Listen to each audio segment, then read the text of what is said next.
అందరికీ హాయ్ అండి. Welcome to Sakhi sweet home. ఈరోజు వీడియో ఇలా స్పాంజీ దోశ అండి.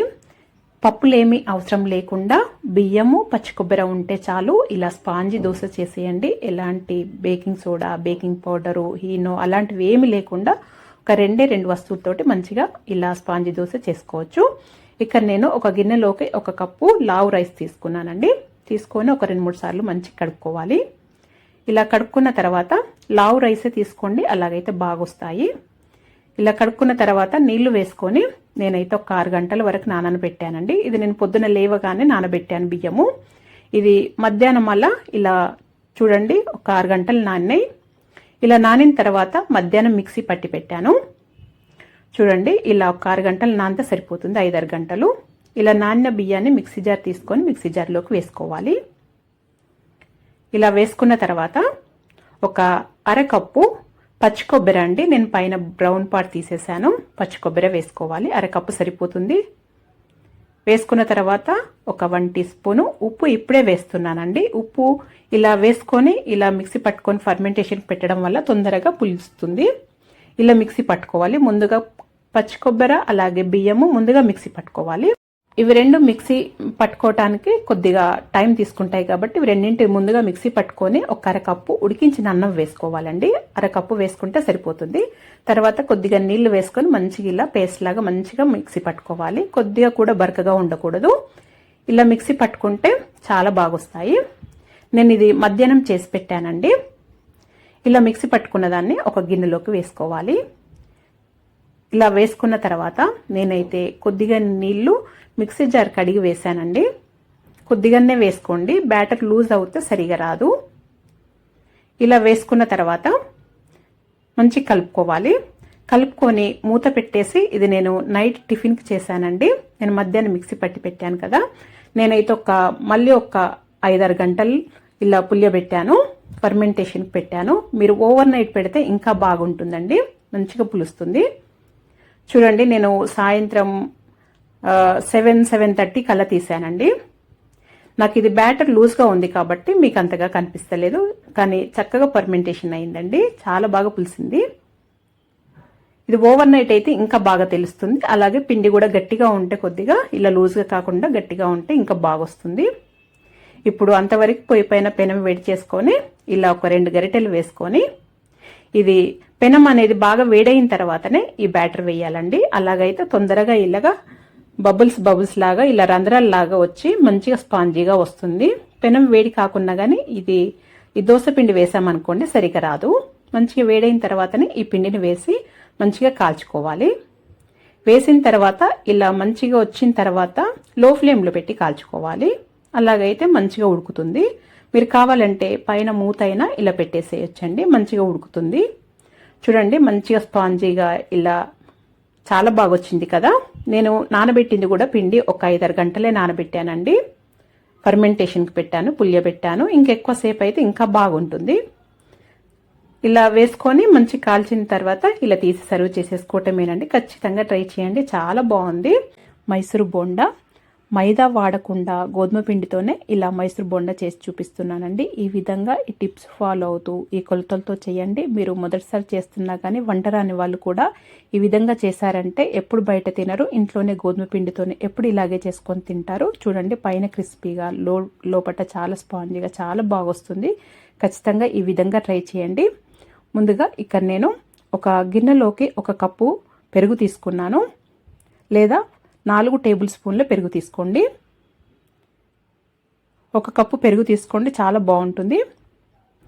ఒక 2 టేబుల్ స్పూన్ల నూనె వేసుకోవాలి. ఇది నేను సన్ఫ్లవర్ నూనెనే వేసానండి, ఏ ఫ్లేవర్ లేని నూనె వేసుకోవాలి. అలాగే దీంట్లో ఇప్పుడు ఒక 1 టీ స్పూను జీలకర్ర వేసుకోవాలి. ఇది ఇడ్లీ పిండి అండి, ఒక 2 టేబుల్ స్పూన్లు వేసుకోవాలి, లేదా అరకప్పు ఇడ్లీ పిండి వేసుకోవాలి. ఈ ఇడ్లీ పిండి వేయటం వల్ల లోపట పిండి లేకుండా పైన క్రిస్పీగా లోపటనేమో చాలా స్పాంజీగా చక్కగా వస్తుందండి. అందుకే ఇడ్లీ పిండి ఖచ్చితంగా వేసుకోండి. ఒక 1 టీ స్పూను ఉప్పు వేస్తున్నాను. మీరు మీ రుచికి తగినంత ఉప్పు వేసుకోవచ్చు. వేసుకున్న తర్వాత దీంట్లో 1/2 టీ స్పూన్కి తక్కువగా తినే సోడా వేసుకోవాలండి. సోడా అనేది తక్కువనే వేసుకోండి. ఈ విధంగా చేస్తే సోడా ఎక్కువ పట్టకుండానే చాలా స్పాంజీగా చాలా బాగొస్తుంది. ఈ సోడా వేసుకున్న తర్వాత ఇలా బీట్ చేస్తున్నట్టుగా కలుపుకోవాలండి ముందుగా. అలాగైతే మీకు సోడా తక్కువ పడుతుంది. చూడండి ఈ పెరుగుది ఇది అనేది ఇలా బబుల్స్ లాగా వస్తుంది చూడండి, నురగల్లాగా స్పూన్తో చూపిస్తున్నాను. నురగల్లాగా రావాలి. అలా బీట్ చేసి కలుపుకోవటం వల్ల ఇలా వస్తుంది. మీకు సోడా తక్కువ పడుతుందండి, ఎక్కువగా వేసుకోకండి సోడా. తర్వాత ఇలా కలుపుకున్న తర్వాతనే ఇప్పుడు దీంట్లో 2 కప్పుల గోధుమ పిండి వేస్తున్నానండి. మీరు మైదా అస్సలు వాడకండి, గోధుమ పిండితోనైనా పర్ఫెక్ట్గా చాలా రుచిగా వస్తాయి. నేను 2 కప్పులు వేస్తున్నాను. ఈ గోధుమ పిండి వేసుకున్న తర్వాత ఇలా కలుపుకోవాలి. కొద్దిగా నీళ్లు వేసుకుంటూ కలుపుకోవాలండి. దీంట్లో ఎక్కువ నీళ్లు పట్టవు. ముందుగానే ఒకేసారి నీళ్లు వేసేసుకోకండి. ఇలా గట్టిగా ఉంది అనుకొని నీళ్ళు ఎక్కువగా వేసేసుకోవద్దు. ఇప్పుడు చేయితోని కలుపుకోవాలండి. ఖచ్చితంగా ఇది చేయితోని కలుపుకుంటేనే ఈ బ్యాటర్ అనేది కరెక్ట్గా వస్తుంది. చూడండి ఇలా గట్టిగా ఉంది కదా, ఇలా గట్టిగా ఉన్నా కానీ చక్కగా వస్తుంది. నేను చూపించే విధంగా కలుపుకోండి. కొద్దిగానే ఒక 2 టీ స్పూన్ల అలా నీళ్లు వేసుకుంటూ కలుపుకోవాలండి. ఇలా గట్టిగా ఉన్నప్పుడే చాలండి. మొత్తం నేను ఒక 4 టీ స్పూన్స్ వరకు నీళ్లు వేసాను, అంతేనండి. ఈ పిండి అనేది ఈ విధంగా ఉన్నప్పుడు ఇలా ఈ పిండిని తీసి పైన కానీ ఆ గిన్నెకేసి కొట్టినట్టుగా కలుపుకోవాలండి. అలాగైతే చాలా బాగొస్తుంది. ఈ పిండి చూడండి ఈ విధంగా ఇలా విడిపోయినట్టుగా గడ్డలుగా ఉంది కదా, ఇలా కాకుండా మొత్తం ఇలా బీట్ చేస్తున్నట్టుగా చేయితోని కలుపుకున్నట్టయితే అది తీగలాగా విడిపోకుండా రావాలండి. చూడండి నేను ఇప్పుడు దీంట్లో నీళ్లు వేయకుండానే కలిపానండి, అందుకనే ఈ విధంగా రావాలి కన్సిస్టెన్సీ అనేది. ఒక 10-15 నిమిషాలు ఇలా పిండిని పైన తీసి అలా ఆ బౌల్ కేసి కొడుతున్నట్టుగా కలుపుకుంటేనే మీకు చక్కగా వస్తుంది మైసూర్ బోండా. దీంట్లో నీళ్ళు ఎక్కువగా వేసుకోవద్దండి, వేసుకొని పక్కన పెట్టుకోవద్దు. ఇలా బీట్ చేస్తున్నట్టుగా కలుపుకొని ఇలా లూజ్గా అయ్యే వరకు కలిపి పెట్టుకోవాలి.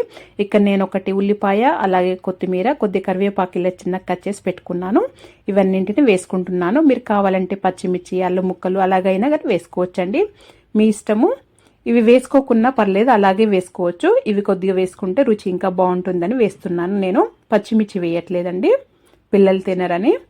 వేసుకొని ఇవి జస్ట్ ఇలా కలుపుకుంటే సరిపోతుంది. ముందుగా పిండిని మాత్రము అలా బీట్ చేస్తున్నట్టుగా ఒక 10-15 నిమిషాలు ఖచ్చితంగా కలుపుకోవాలండి. కలుపుకున్న తర్వాతనే మనం ఇవి కట్ చేసి పెట్టుకున్నవి వేసుకోవాలి. వేసుకున్న తర్వాత జస్ట్ కలుపుకుంటే సరిపోతుంది.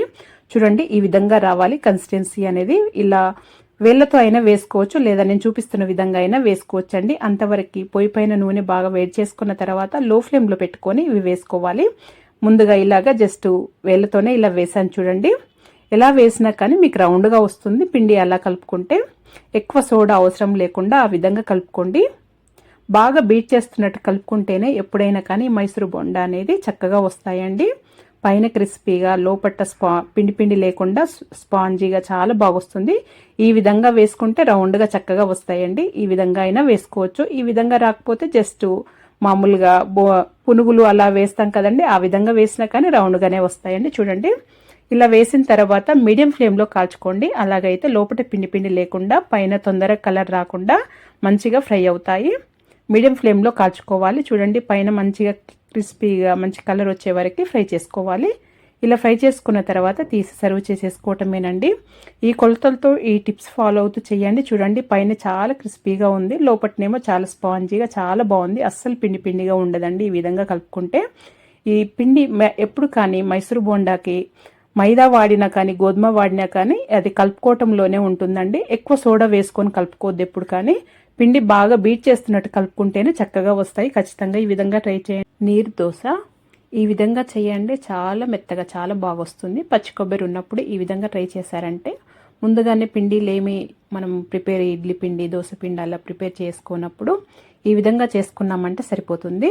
నైట్ బియ్యం నానబెట్టేసుకుంటే పొద్దున ఇలా నీరు దోశ చాలా చక్కగా ఈజీగా చేసేసుకోవచ్చు. చాలా బాగుంటుంది, ఖచ్చితంగా ట్రై చేయండి. ముందుగా ఇక్కడ నేను 1 కప్పు లావు బియ్యం తీసుకున్నానండి, దొడ్డు బియ్యం తీసుకున్నాను. ఇవైతే చాలా బాగా వస్తుంది. సన్నయ్య అంత మంచిగా రాదండి, లావుయే తీసుకోండి. తీసుకున్న తర్వాత ఒక 2-3 సార్లు మంచిగా కడుక్కోవాలి.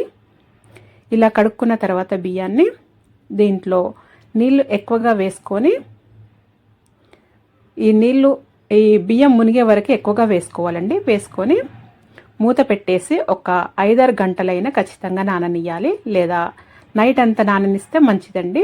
నైట్ అయితే మొత్తం ఓవర్ నైట్ నాననిస్తే ఇంకా మంచిది. ఇలా మంచిగా నానిన తర్వాత ఈ బియ్యం చక్కగా నానితేనే ఈ దోశలు అనేటివి మంచిగా వస్తాయి. నానకపోతే విరిగిపోయినట్టుగా సరిగా రావండి. ఇలా మంచిగా నానిన బియ్యాన్ని నీళ్ళలో నుండి తీసి మిక్సీ జార్లో వేసుకోవాలి. ఈ కొలతలతో ఈ విధంగా చేయండి, చాలా బాగా వస్తాయి. 1 అరకప్పు పచ్చి కొబ్బరి వేస్తున్నానండి. 1 కప్పు బియ్యానికి 1 కప్పు పచ్చి కొబ్బరి వేసుకోండి. చాలా రుచిగా చాలా బాగుంటుంది. పైన బ్రౌన్ పార్ట్ తీసేసానండి. తీసేసి ఇలా వైట్కున్నదే వేసుకోవాలి. వేసుకున్న తర్వాత ఒక 1 టీ స్పూన్ ఉప్పు ఇప్పుడే వేస్తున్నాను. మీరు కావాలంటే తర్వాత అయినా వేసుకోవచ్చు. కొద్దిగా నీళ్లు వేసుకొని ఇలా మిక్సీ పట్టుకోవాలండి. స్మూత్గా పట్టుకోవాలి, కొద్దిగా కూడా బరకగా ఉండొద్దు. స్మూత్గా పట్టుకుంటేనే బాగా వస్తాయి దోశలు. ఇలా పట్టుకున్న తర్వాత కన్సిస్టెన్సీ చూడండి, ఈ విధంగా స్మూత్గా ఉండాలి, కొద్దిగా కూడా బరకగా ఉండొద్దు. ఇప్పుడు ఈ బ్యాటర్ని ఈ గిన్నెలోకి వేసుకుంటున్నాను.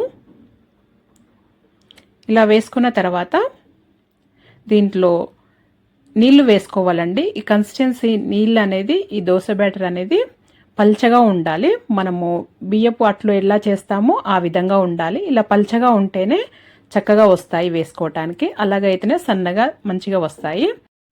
అంతవరకు ఈ పొయ్యి పైన పెనం వేడి చేసుకోవాలి. బాగా వేడైనాకనే ఇది దోశలు వేసుకోవాలి. అలాగైతేనే ఇలా రంధ్రాల్లాగా మంచిగా వస్తాయి సన్నగా.